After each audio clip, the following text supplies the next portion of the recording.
Hello दोस्तों, फिर से एक नए वीडियो में आपका स्वागत है। आज देखने वाले हैं 12th फिजिक्स का इम्पॉर्टेंट टॉपिक कार्बन प्रतिरोध। ये आपको एग्जाम में कुल मिला के 5 मार्क्स में पूछा जाता है, ठीक ना। 5 मार्क्स में। और ये कार्बन प्रतिरोध का परिभाषा सिर्फ पूछता है तो ये 2 नंबर में होगा। और इससे कम से कम हर साल 2 से 3 ऑब्जेक्टिव पूछा जाता है हर साल, ठीक ना। तो कैसे बनाएंगे ऑब्जेक्टिव और इसको कैसे समझेंगे, तो अंत तक बने रहिए। तो चलिए देखते हैं कार्बन प्रतिरोध क्या होता है। तो देख लीजिए, वैसा प्रतिरोध जिसमें कलर कोड के माध्यम से प्रतिरोध का मान छुपा हुआ हो, कार्बन प्रतिरोध कहलाता है। यानी कि इसमें जो प्रतिरोध का मान होगा वो कलर कोड के माध्यम से छुपा हुआ रहता है। जैसे कि आप लोग फ़ोन पे, ठीक ना, यहाँ पर मैं लिख देता हूँ, फ़ोन पे, गूगल पे, ये सब का आप लोग स्कैनर देखे होंगे। तो उसमें क्या होता है कि एक कोड होता है, बार कोड, ठीक ना।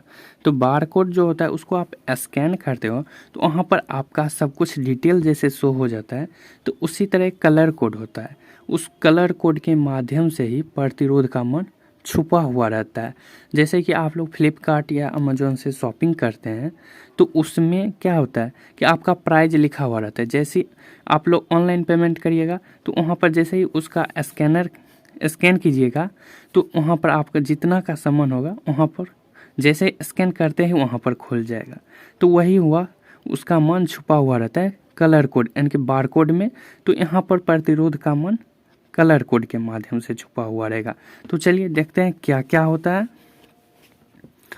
जैसे कि यहाँ पर देख लीजिए, ये है आपका, ठीक ना, कार्बन प्रतिरोध। और यहाँ पर कार्बन प्रतिरोध में तीन नहीं 4 अलग अलग रंगों के वलय होते हैं, ठीक ना। जैसे कि यहाँ पर देख लीजिए 1 2 3 4 4 रंगों के अलग अलग वलय है। ये इन रंगों के वलय से ही प्रतिरोध का मान निकालते हैं, ठीक ना। 1 2 3 4 ये रंगों के वलय है, तो इस वलय से ही क्या करते हैं, प्रतिरोध का मान निकालते हैं। जैसे कि यहाँ पर देख लीजिए ABCD, यहाँ पर दे दिया हूँ, मैं नाम लिख दिया हूँ ABCD। तो देखिए AB जो है, ठीक ना, प्रथम 2 पट्टियाँ A और B जो है प्रतिरोध के सार्थक अंकों को व्यक्त करता है, ठीक ना। ये भी जो है वो प्रतिरोध के सार्थक अंकों को व्यक्त करता है। अंक मतलब 1 2 3 4 5 6 7 8 9 कुछ भी रह सकता है, ठीक ना। और जो C, तीसरी पट्टी 1 2 3 3 नंबर पर है C, तीसरी पट्टी C जो होता है वो गुणांक को अंकित करता है। क्या करता है, गुणांक को सूचित करता है। जैसे कि यहाँ पर रहेगा 10 पर पावर 0, 10 पर पावर 1, 10 पर पावर 2, 10 पर पावर 3, ऐसे कर करके आगे बढ़ता जाएगा। और डी जो है, ठीक ना, अंतिम पट्टी डी, ये जो है ये त्रुटि को निरूपित करता है। जैसे कि यहाँ पर 20%, 10%, 20%, 50%, जितना भी त्रुटि होगा, कमी होगा, वो सूचित करेगा डी से, ठीक ना। तो यहाँ पर क्या करेंगे कि हाँ, एक बात और कि डी, ये जो डी है वो अंतिम कलर डी, ये सुनहरा या चांदी कलर का होता है, या नहीं भी कहा जा सकता है, ये कोई कलर का होता ही नहीं है, ठीक ना। तो इसको आप लोग डी को अच्छे से देख लीजिएगा।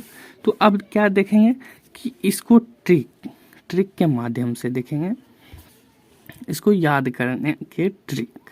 इसको आप लोग कैसे याद कर सकते हो, यहाँ पर देख लीजिए, मैं यहाँ पर लिख दिया हूँ रंग, वर्ण, अंक, गुणांक, यहाँ पर त्रुटि। तो यहाँ पर देख लीजिए रंग वर्ण क्या होता है, काला, भूरा, लाल, नारंगी, पीला, हरा, नीला, बैंगनी, धूसर, सफ़ेद, ये सब है। अंक क्या होता है, काला का अंक होता है 0 और गुणांक होता है 10 पर पावर 0, त्रुटि कुछ नहीं होता है, ठीक ना। तो आप इसको इतना कैसे याद करोगे, तो इसके लिए मैं एक ट्रिक लेकर के आया हूँ। तो चलिए मैं वो ट्रिक आप लोगों को बताता हूँ, ठीक ना। तो मैं यहाँ पर ट्रिक लिख लेता हूँ, ठीक ना। तो यहाँ पर ट्रिक, ये ट्रिक आप लोग याद कर लीजिएगा, ठीक ना। तो मैं ट्रिक लिखता हूँ,